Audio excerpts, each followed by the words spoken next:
ओम कालनाशनाय नमः। ओम महायोगिने नमः। ओम महासिद्धये नमः। ओम महात्मने नमः। ओम सुमहाबलाय नमः। ओम प्रभवे नमः। ओम विभवे नमः। ओम भूतनाथाय नमः। ओम भूतात्मने नमः। ओम भुवनेश्वराय नमः। ओम भूतभव्याय नमः। ओम भावितात्मने नमः। ओम भूतान्तःकरणाय नमः। ओम शिवाय नमः। ओम शरण्याय नमः। ओम कमलानन्दाय नमः। ओम नन्दनाय नमः। ओम नन्दवर्धनाय नमः। ओम वरेण्याय नमः। ओम वरदाय नमः। ओम योगिने नमः। ओम सुसंयुक्ताय नमः। ओम प्रकाशकाय नमः। ओम प्राप्तयानाय नमः। ओम परप्राणाय नमः। ओम भूतात्मने नमः। ओम प्रजताय नमः। ओम प्रियाय नमः। ओम नजाय नमः। ओम सहस्रपदे नमः। ओम साधवे नमः। ओम दिव्यकुण्डलमण्डिताय नमः। ओम अव्यङ्गधारिणे नमः। ओम हीरात्मने नमः। ओम सवित्रे नमः। ओम वायुवाहनाय नमः। ओम समाहितमतये नमः। ओम दात्रे नमः। ओम विधात्रे नमः। ओम कृतमङ्गलाय नमः। ओम कपर्दिने नमः। ओम कल्पपदे नमः। ओम रुद्राय नमः।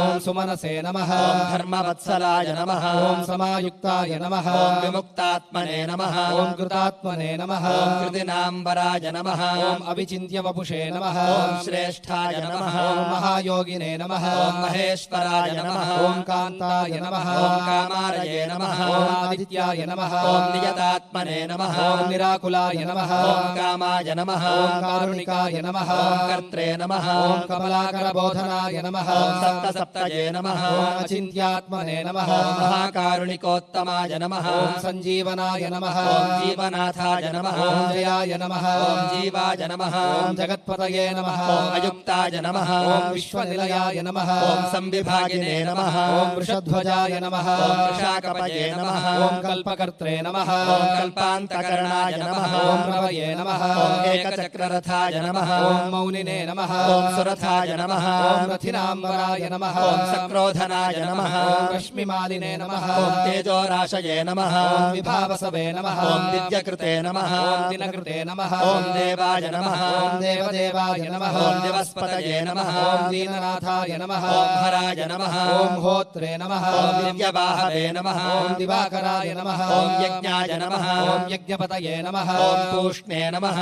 ओम स्वर्णरेतसे नमः। ओम परावराय नमः। ओम परापरज्ञाय नमः। ओम तरणये नमः। ओम अंशुमालिने नमः। ओम मनोहराय नमः। ओम प्राज्ञाय नमः। ओम प्राज्ञपतये नमः। ओम सूर्याय नमः। ओम सवित्रे नमः। ओम विष्णवे नमः। ओम अंशुमते नमः। ओम सदागतये नमः। ओम गन्धवहाय नमः। ओम विहिताय नमः। ओम विधये नमः। ओम आशुगाय नमः। ओम पतंगाय नमः। ओम पतगाय नमः। ओम स्थाणवे नमः। ओम विहंगाय नमः। ओम विहगाय नमः। ओम वराय नमः। ओम हर्यश्वाय नमः। ओम हरिताश्वाय नमः। ओम हरिदश्वाय नमः। ओम जगत्प्रियाय नमः। ओम त्र्यंबकाय नमः। ओम सर्वदमनाय नमः। ओम भावितात्मने नमः। ओम भिषग्वराय नमः। ओम आलोककृते नमः। ओम लोकनाथाय नमः। ओम लोकालोकनमस्कृताय नमः। ओम कालाय नमः। ओम कल्पान्तकाय नमः। ओम वह्नवे नमः। ओम तपनाय नमः। ओम संप्रतापनाय नमः। ओम विलोचनाय नमः। ओम विरूपाक्षाय नमः। ओम सहस्राक्षाय नमः।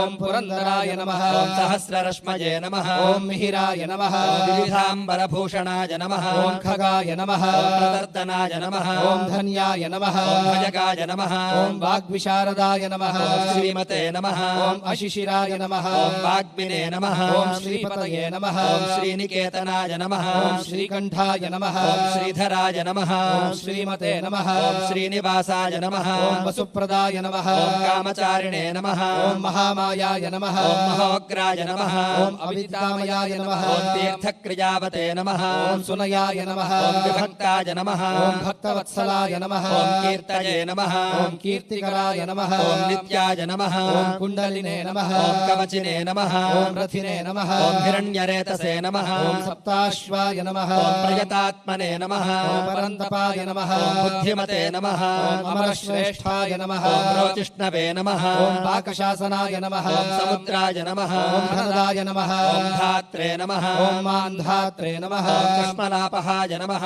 ओम तमोघ्नाय नमः। ओम ध्वान्तघ्ने नमः। ओम वह्नये नमः। ओम होत्रे नमः। ओम अन्तःकरणाय नमः। ओम गुहाय नमः। ओम पशुमते नमः। ओम प्रयतानन्दनाय नमः। ओम भूतेशाय नमः। ओम श्रीमताम्बराय नमः। ओम नित्योदिताय नमः। ओम नित्यरथाय नमः। ओम सुरेशाय नमः। ओम सुरपूजिताय అజితాయ నమః ఓం అజితాయ నమః విజితాయ నమః ఓం జేత్రే నమః జంగమస్థావరాత్మకాయ నమః ఓం జీవానందాయ నమః నిత్యగామినే నమః ఓం విజేత్రే నమః విజయప్రదాయ నమః ఓం పర్జన్యాయ నమః ఓం అగ్నయే నమః ఓం స్థితయే నమః స్థేయాయ నమః ఓం స్థవిరాయ నమః ఓం నిరంజనాయ నమః ఓం ప్రద్యోతనాయ నమః ఓం రథారూఢాయ నమః ఓం సర్వలోక ప్రకాశకాయ నమః ఓం ధ్రువాయ నమః ఓం మేషిణే నమః ఓం మహావీర్యాయ నమః ఓం హంసాయ నమః ఓం సంసారతారకాయ నమః ఓం సృష్టికర్త్రే నమః ఓం క్రియాహేతవే నమః ఓం మార్తాండాయ నమః ఓం మరుతాంపత్యే నమః ఓం మరుత్వతే నమః ఓం దహనాయ నమః ఓం త్వష్ట్రే నమః ఓం భగాయ నమః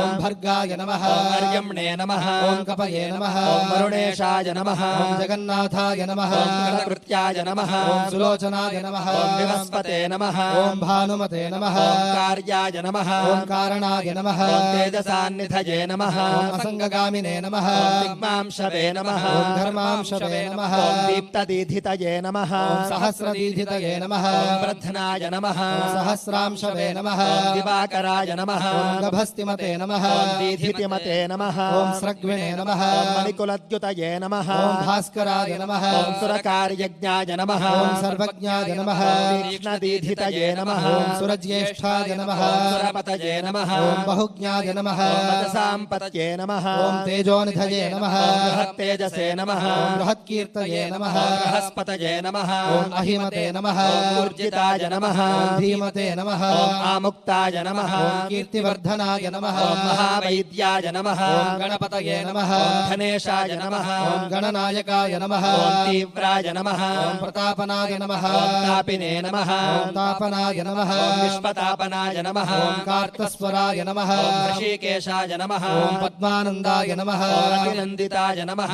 ఓం పద్మనాభాయ నమః ఓం అమృతాహారాయ నమః ఓం స్థితిమతే నమః ఓం కేతుమతే నమః ఓం నభసే నమః ఓం అనాద్యంతాయ నమః ఓం అచ్యుతాయ నమః ఓం విశ్వస్మై నమః ఓం విశ్వామిత్రాయ నమః ఓం హిరణ్యే నమః ఓం విరాజే నమః ఓం ఆముక్తకవచాయ నమః ఓం వాగ్మినే నమః ఓం కంచుకినే నమః ఓం విశ్వభావనాయ నమః ఓం అనిమిత్తగతయే నమః ఓం శ్రేష్ఠాయ నమః ఓం శరణ్యాయ నమః ఓం సర్వతోముఖాయ నమః ఓం విగాహినే నమః ఓం వేణవే నమః ఓం అసహాయ నమః ఓం సమాయుక్తాయ నమః ఓం సమాకృతవే నమః ఓం ధర్మకేతవే నమః ఓం ధర్మరతయే నమః ఓం సంహర్త్రే నమః ఓం సంయమాయ నమః ఓం యమాయ నమః ఓం ప్రణతార్తిహరాయ నమః ఓం వాయవే నమః ఓం సిద్ధకార్యాయ నమః ఓం జనేశ్వరాయ నమః ఓం నభో విగాహనాయ నమః ఓం సత్యాయ నమః ఓం సవితాత్మనే నమః ఓం మనోహరాయ నమః ఓం హారిణే నమః ఓం హరయే నమః ఓం హరాయ నమః ఓం వాయవే నమః ఓం ఋతవే నమః ఓం కాలానలద్యుతయే నమః ఓం సుఖసేవ్యాయ నమః ఓం మహాతేజసే నమః ఓం జగతామేకకారణాయ నమః ఓం మహేంద్రాయ నమః ఓం విష్ణుతాయ నమః ఓం స్తోత్రాయ నమః ఓం స్తుతిహేతవే నమః ఓం ప్రభాకరాయ నమః ఓం సహస్రకరాయ నమః ఓం ఆయుష్మతే నమః ఓం అరోగాయ నమః ఓం సుఖదాయ నమః ఓం సుఖినే నమః ఓం వ్యాధిఘ్నే నమః ఓం సుఖదాయ నమః ఓం సౌఖ్యాయ నమః ఓం కళ్యాణాయ నమః ఓం కలతాంబరాయ నమః ఓం ఆరోగ్యకారణాయ నమః ఓం సిద్ధయే నమః ఓం వృద్ధయే నమః ఓం వృద్ధయే నమః ఓం బృహస్పతయే నమః ఓం హిరణ్యరేతసే నమః ఓం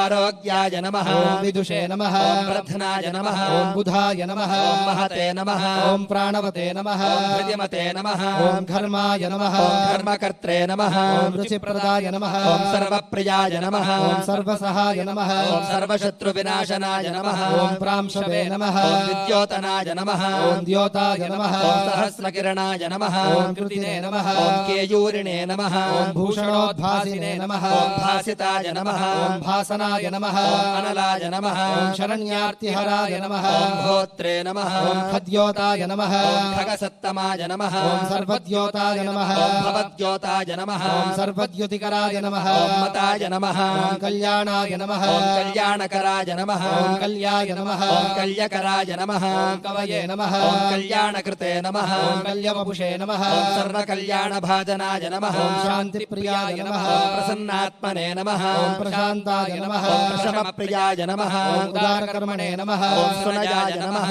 ఓం సువర్చసే నమః ఓం వర్చసోజ్వలాయ నమః ఓం వర్చస్వినే నమః ఓం వర్చసామీషాయ నమః ఓం త్రైలోక్యేశాయ నమః ఓం వశానుగాయ నమః ఓం తేజస్వినే నమః ఓం సుయశసే నమః ఓం వర్ష్మిణే నమః ఓం వర్ణాధ్యక్షాయ నమః ఓం బలిప్రియాయ నమః ఓం యశస్వినే నమః वह्निनिलयाय नमः ॐ तेजस्विने नमः ॐ प्रकृतिस्थिताय नमः ॐ आकाशगाय नमः ॐ शीघ्रगतये नमः ॐ आशुगाय नमः ॐ गतिमते नमः ॐ खगाय नमः ॐ गोपतये नमः ॐ ग्रहदेवेशाय नमः ॐ गोमते नमः ॐ एकस्मै नमः ॐ प्रभञ्जनाय नमः ॐ जनित्रे नमः ॐ प्रजनाय नमः ॐ जीवाय नमः ॐ दीपाय नमः ॐ सर्वप्रकाशकाय नमः ॐ सर्वसाक्षिणे नमः ॐ योगनित्याय नमः ॐ नभस्वते नमः ॐ असुरान्तकाय नमः ॐ रक्षोघ्नाय नमः ॐ विघ्नशमनाय नमः ॐ किरीटिने नमः ॐ सुमनःप्रियाय नमः ॐ मरीचिमालिने नमः ॐ सुमतये नमः ॐ कृताभिक्षविशेषकाय नमः ॐ शिष्टाचाराय नमः ॐ शुभाचाराय नमः ॐ स्वचाराचारतत्पराय नमः ॐ मन्दाराय नमः ॐ माठराय नमः ॐ वेणवे नमः ॐ क्षुधापाय नमः ॐ क्ष्मापतये नमः ॐ गुरवे नमः ॐ सुविशिष्टाय नमः ॐ विशिष्टात्मने नमः ॐ विधेयाय नमः ॐ ज्ञानशोभनाय नमः ॐ महाश्वेताय नमः ॐ प्रियाय नमः ॐ ज्ञेयाय नमः ॐ सामगाय नमः ॐ मोक्षदायकाय नमः ॐ सर्ववेदप्रगीतात्मने नमः ॐ सर्ववेदलयाय महते नमः ॐ वेदमूर्तये नमः ॐ चतुर्वेदाय नमः ॐ वेदभृते नमः ॐ वेदपारगाय नमः ॐ क्रियावते नमः ॐ असिताय नमः ॐ जिष्णवे नमः ॐ वरीयांशवे नमः ॐ वरप्रदाय नमः ॐ व्रतचारिणे नमः ॐ व्रतधराय नमः ॐ लोकबन्धवे नमः ॐ अलङ्कृताय नमः ॐ अलङ्काराय नमः ॐ अक्षराय नमः ॐ वेद्याय नमः ॐ विद्यावते नमः ॐ विदिताशयाय नमः ॐ आकाराय नमः ॐ भूषणाय नमः ॐ भूष्याय नमः ॐ भूष्णवे नमः ॐ भुवनपूजिताय नमः ॐ चक्रपाणये नमः ॐ भुजधराय नमः ॐ सुरेशाय नमः ॐ लोकवत्सलाय नमः ॐ वाग्मिपतये नमः ॐ महाबाहवे नमः ॐ प्रकृतये नमः ॐ विकृतये नमः ॐ गुणाय नमः ॐ अन्धकारापहाय नमः ॐ श्रेष्ठाय नमः ॐ युगावर्ताय नमः ॐ युगादिकृते नमः ॐ अप्रमेयाय नमः ॐ सदा योगिने नमः ॐ निरहङ्काराय नमः ॐ ईश्वराय नमः ॐ शुभप्रदाय नमः ॐ शुभाय नमः ॐ शास्त्रे नमः ॐ शुभकर्म शुभप्रदाय नमः ॐ सत्यवते नमः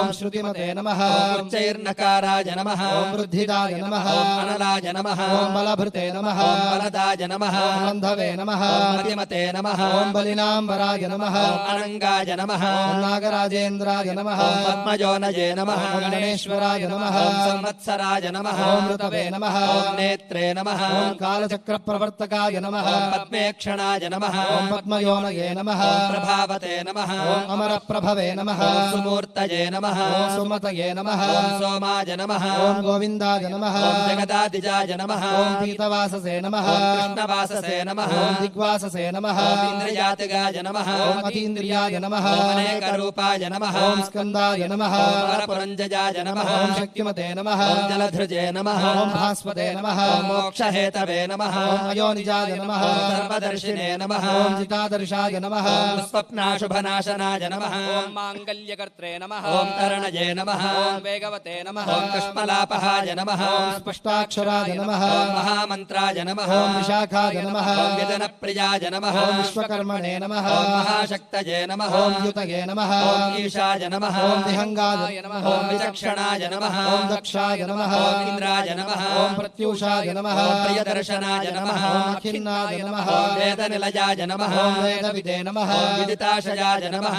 ॐ प्रभाकराय नमः ॐ जितरिपवे नमः ॐ सुजनाय नमः ॐ अरुणसारथये नमः ॐ कुनाशिने नमः ॐ सुरताय नमः ॐ स्कन्दाय नमः ॐ महिताय नमः ॐ अभिमताय नमः ॐ गुरवे नमः ॐ ग्रहराजाय नमः ॐ ग्रहपतये नमः ॐ ग्रहनक्षत्रमण्डलाय नमः ॐ भास्कराय नमः ॐ सततानन्दाय नमः ॐ नन्दनाय नमः ॐ नरवाहनाय नमः ॐ मङ्गलाय नमः ॐ मङ्गलवते नमः ॐ माङ्गल्याय नमः ॐ मङ्गलावहाय नमः ॐ माङ्गल्यचारुचरिताय नमः ॐ शीर्णाय नमः ॐ सर्वव्रताय नमः ॐ व्रतिने नमः ॐ चतुर्मुखाय नमः ॐ पद्ममालिने नमः ॐ पूतात्मने नमः ॐ प्रणतार्तिघ्ने नमः ॐ अकिञ्चनाय नमः ॐ सतामीशाय नमः ॐ निर्गुणाय नमः ॐ गुणवते नमः ॐ श्रुतये नमः ॐ सम्पूर्णाय नमः ॐ पुण्डरीकाक्षाय नमः ॐ विधेयाय नमः ॐ योगतत्पराय नमः ॐ सहस्रांशवे नमः ॐ क्रतुमतये नमः ॐ सर्वज्ञाय नमः ॐ सुमतये नमः ॐ सुवाचे नमः ॐ सुवाहनाय नमः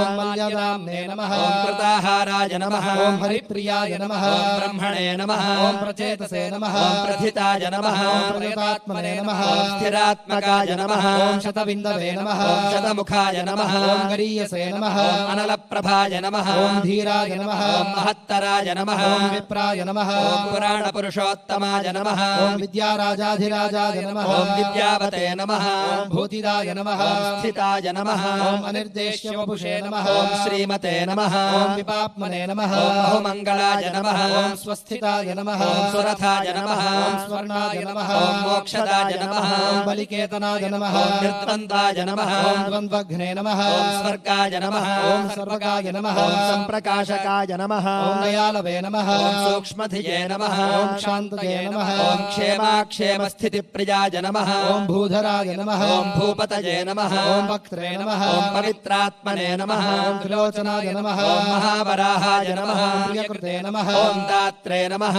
ॐ भोक्त्रे नमः ॐ अभयप्रदाय नमः ॐ चक्रवर्तिने नमः ॐ धृतिकराय नमः ॐ सम्पूर्णाय नमः ॐ महेश्वराय नमः ॐ चतुर्वेदधराय नमः ॐ अचिन्त्याय नमः ॐ विनिन्द्याय नमः ॐ विविधाशनाय नमः ॐ विचित्ररथाय नमः ॐ एकाकिने नमः ॐ सप्तसप्तये नमः ॐ परापरस्मै नमः ॐ सर्वोदधिस्थितिकराय नमः ॐ स्थितिस्थेयाय नमः ॐ स्थितिप्रियाय नमः ॐ निष्कलाय नमः ॐ पुष्कलाय नमः ॐ विभवे नमः ॐ वसुमते नमः ॐ वासवप्रियाय नमः ॐ पशुमते नमः ॐ वासवस्वामिने नमः ॐ वसुधाम्ने नमः ॐ वसुप्रदाय नमः ॐ बलवते नमः ॐ ज्ञानवते नमः ॐ तत्त्वाय नमः ॐ ओङ्काराय नमः ॐ त्रिषु संस्थिताय नमः ॐ सङ्कल्पयोनये नमः ॐ दिनकृते नमः ॐ भगवते नमः ॐ कारणापहाय नमः ॐ नीलकण्ठाय नमः ॐ धनाध्यक्षाय नमः ॐ चतुर्वेदप्रियं वदाय नमः ॐ षट्काराय नमः ॐ उद्गात्रे नमः ॐ होत्रे नमः ॐ स्वाहाकाराय नमः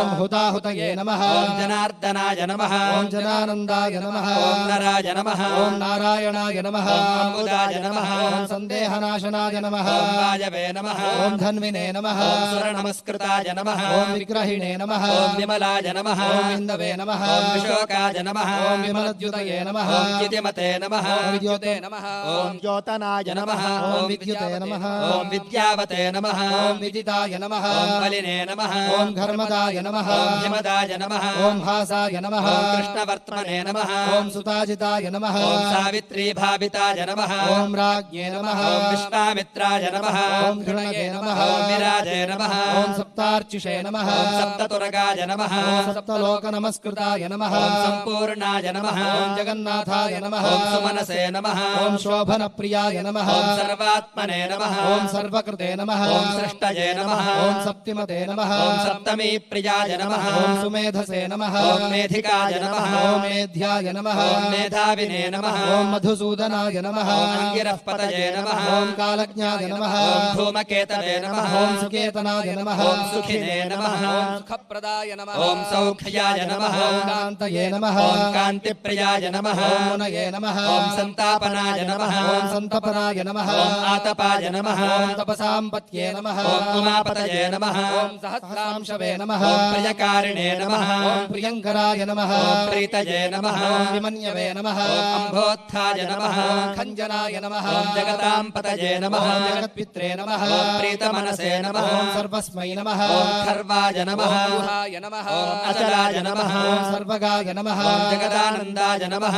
ॐ जगन्नेत्रे नमः ॐ सुरारिघ्ने नमः ॐ श्रेयसे नमः ॐ श्रेयस्कराय नमः ॐ ध्यायसे नमः ॐ महते उत्तमाय नमः ॐ उद्भवाय नमः ॐ उत्तमाय नमः ॐ मेरुमेयाय नमः ॐ धरणाय नमः ॐ धरणीधराय नमः ॐ धराध्यक्षाय नमः ॐ धर्मराजाय नमः ॐ धर्माधर्मप्रवर्तकाय नमः ॐ रथाध्यक्षाय नमः ॐ रथगतये नमः ॐ तरुणाय नमः ॐ तलिताय नमः ॐ अनलाय नमः ॐ उत्तराय नमः ॐ अनुत्तराय नमः ॐ तापिने नमः ॐ अवाक्पतये नमः ॐ अपाम्पतये नमः ॐ पुण्यसङ्कीर्तनाय नमः ॐ पुण्याय नमः ॐ हेतवे नमः ॐ लोकत्रयाश्रयाय नमः ॐ स्वर्भानवे नमः ॐ विगतानन्दाय नमः ॐ विशिष्टोत्कृष्टकर्मकृते नमः ॐ व्याधिप्रणाशनाय नमः ॐ क्षेमाय नमः ॐ शूराय नमः ॐ सर्वजिताम्बराय नमः ॐ एकरथाय नमः ॐ रथाधीशाय नमः ॐ शनैश्चरस्य पित्रे नमः ॐ वैवस्वतगुरवे नमः ॐ मृत्यवे नमः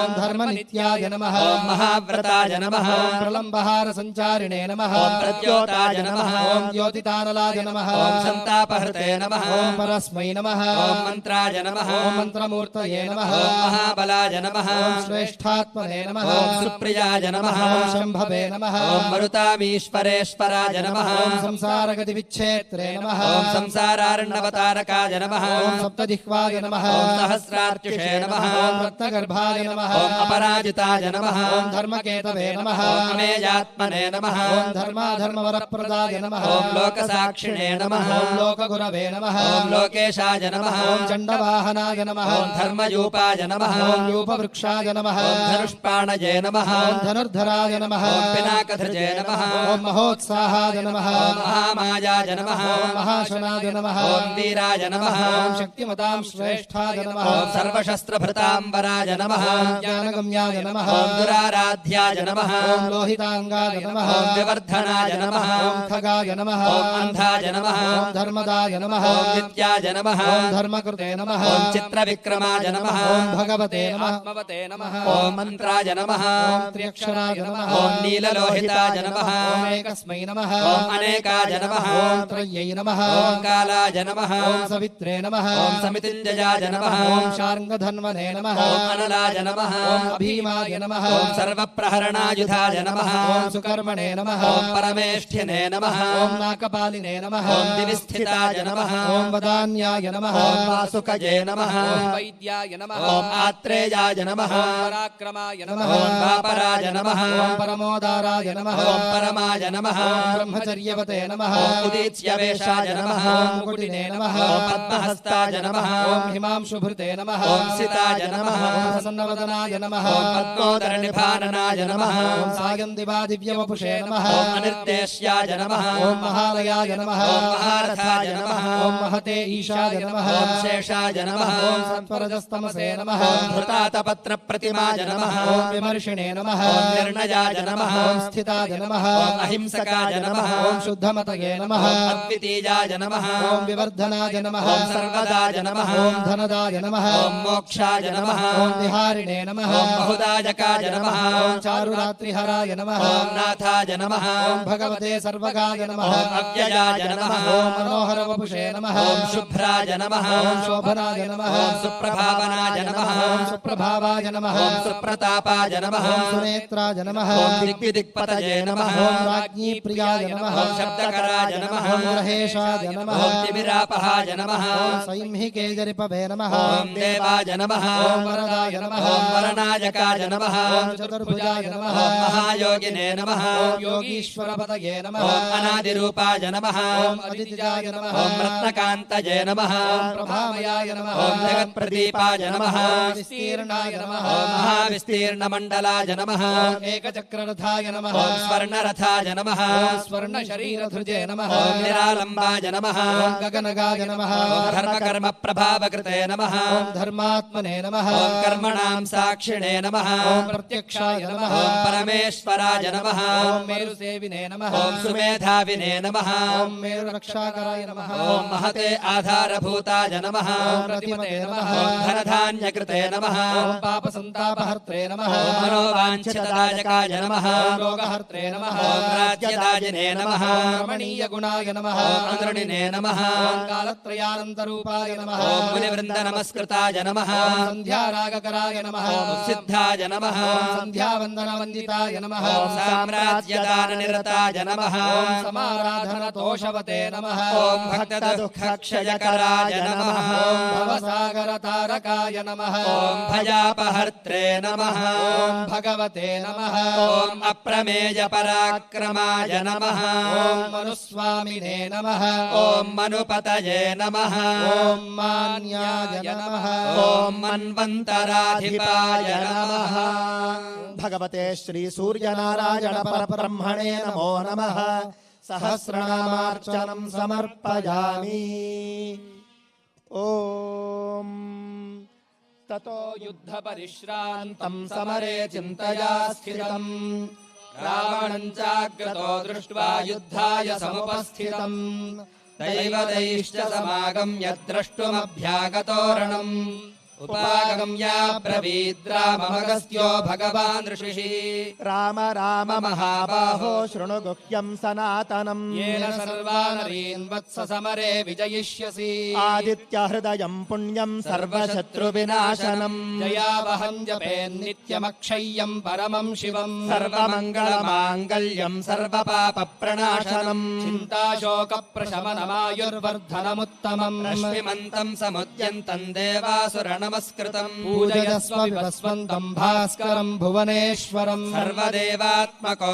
ह्येष तेजस्वी रश्मिभावनः एष देवासुरगणाल्लोकान् पाति गभस्तिभिः एष ब्रह्मा च विष्णुश्च शिवस्कन्दः प्रजापतिः महेन्द्रो धनदः कालो यमः सोमो ह्यपाम्पतिः पितरो वसवः साध्याह्यश्विनौ मरुतो मनुः वायुर्वह्निः प्रजा प्राणऋतुकर्ता प्रभाकरः आदित्यः सविता सूर्यः खगः पूषा गभस्तिमान् सुवर्णसुषोभानुर्हिरण्यरेतादिवाकरः हरिदश्वः सहस्रार्चिः सप्त सप्तिर्मरीचिमान् तिमिरोन्मथनशम्भुस्त्वष्टामार्ताण्ड अंशुमान् हिरण्यगर्भः शिशिरस्तपनो भास्करो रविः अग्निगर्भोदितेः पुत्रः शङ्खः शिशिरनाशनः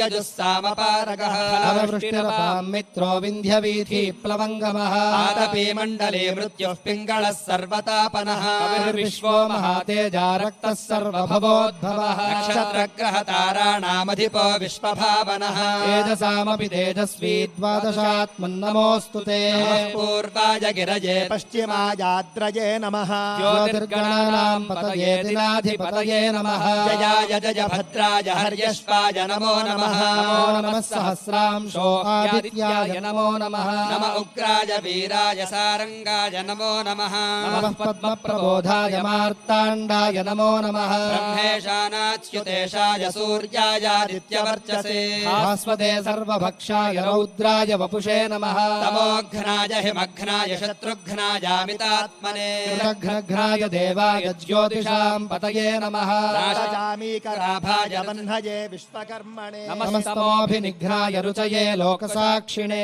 नाशयत्येष वैभूतं तदेव सृजति प्रभुः पायत्येष तपत्येष वर्षत्येष गभस्तिभिः एष सुप्तेषु जागर्ति भूतेषु परिनिष्ठितः एष चैवाग्निहोत्रं च फलं चैवाग्निहोत्रिणाम् वेदाश्चक्रतवश्चैव क्रतूनां फलमेव च यानि कृत्यानि लोकेषु सर्व एष रविः प्रभुः येन मापत्सु कृच्छ्रेषु कान्तारेषु भयेषु च कीर्तयन् पुरुषः कश्चिन्नावसीदति राघव पूजयस्वैनमेकाग्रो देवदेवं जगत्पतिम् एतत् त्रिगुणितं जप्त्वा युद्धेषु विजयिष्यसि अस्मिन् क्षणे महाबाहो रावणं त्वं वधिष्यसि एवमुक्त्वा तदागस्त्यो जगाम च यथागतम् एतत् श्रुत्वा महातेजा नष्टशोको भवत्तदा धारयामास सुप्रीतो राघवः प्रयतात्मवान् आदित्यं प्रेक्ष्य जप्त्वा तु परं हर्षमवाप्तवान् राजम्यशुचिर्भूत्वा धनुरादाय वीर्यवान् रावणं प्रेक्ष्य हृष्टात्मा युद्धाय समुपागमत् यत्नेन महतावधेतस्य धृतोऽभवत्